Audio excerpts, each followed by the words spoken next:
Very, very unfairly, and I thank you very much. Thank you, Mr. Trump.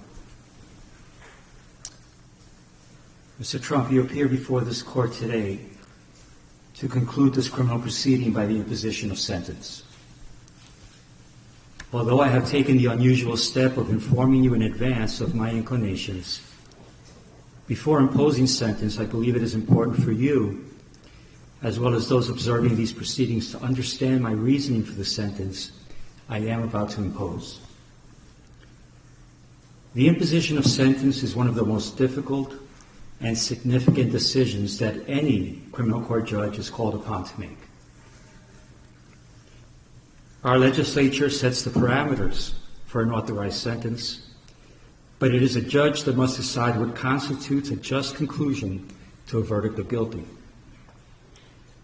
A court is vested with broad discretion in determining what sources or evidence it may consider to arrive at an appropriate sentence.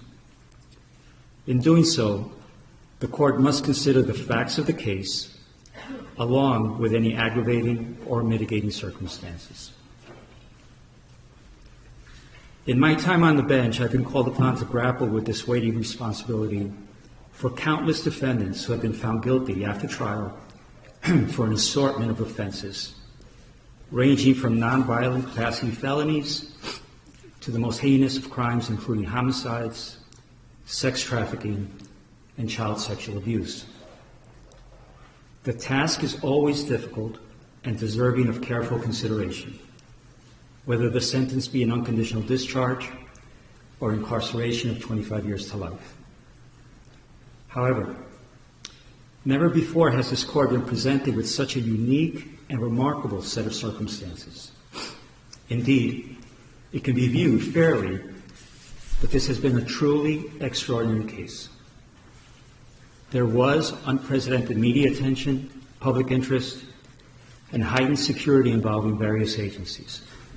And yet, the trial was a bit of a paradox because once the courtroom doors were closed, the trial itself was no more special, unique, or extraordinary than the other 32 criminal trials that took place in this courthouse at the same exact time.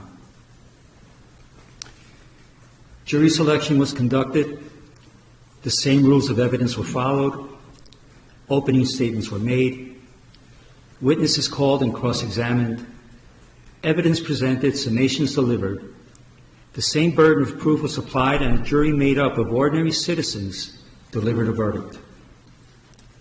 And it was all conducted pursuant to the rules of procedure and guided by the law.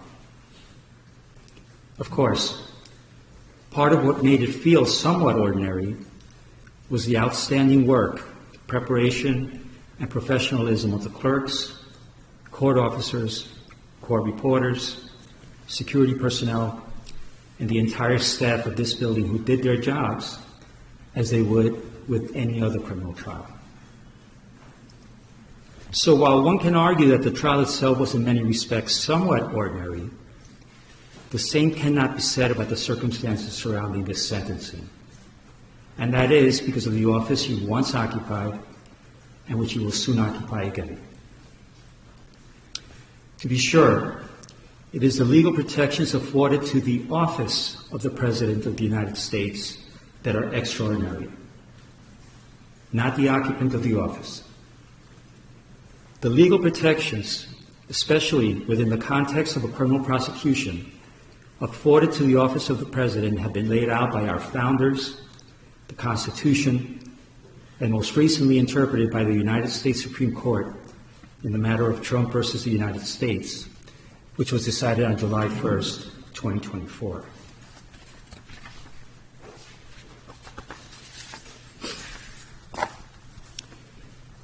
As with every other defendant in your position, it is my obligation to consider any and all aggravating and mitigating factors to inform my decision.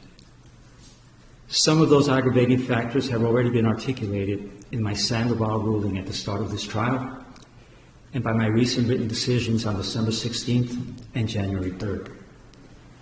Thus, they need not be repeated at this time.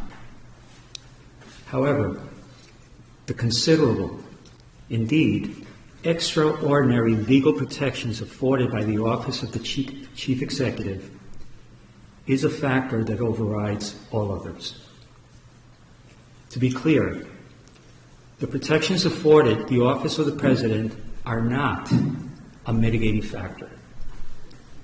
They do not reduce the seriousness of the crime or justify its commission in any way. The protections are, however, a legal mandate which, pursuant to the rule of law, this Court must respect and follow. However, despite the extraordinary breadth of those protections, one power they do not provide is the power to erase a jury verdict. It is clear from legal precedent, which until July 1st was scarce, that Donald Trump, the ordinary citizen, Donald Trump, the criminal defendant, would not be entitled to such considerable protections. I'm referring to protections that extend well beyond those afforded the average defendant who winds their way through the criminal justice system each day. No, ordinary citizens do not receive those legal protections. It is the office of the President that bestows those far-reaching protections to the office holder. And it was the citizenry of this nation that recently decided that you should once again receive the benefits of those protections, which include, among other things, the Supremacy Clause and presidential immunity. It is through that lens and that reality that this Court must determine a lawful sentence. After careful analysis, in obedience to governing mandates, and pursuant to the rule of law, this Court has determined that the only lawful sentence that permits entry of a judgment of conviction without encroaching upon the highest office in the land is an unconditional discharge, which the New York State Legislature has determined is a lawful and permissible sentence for the crime of falsifying business records in the first degree. Therefore, at this time, I impose that sentence to cover all 34 counts. Sir, I wish you Godspeed as you assume your second term in office.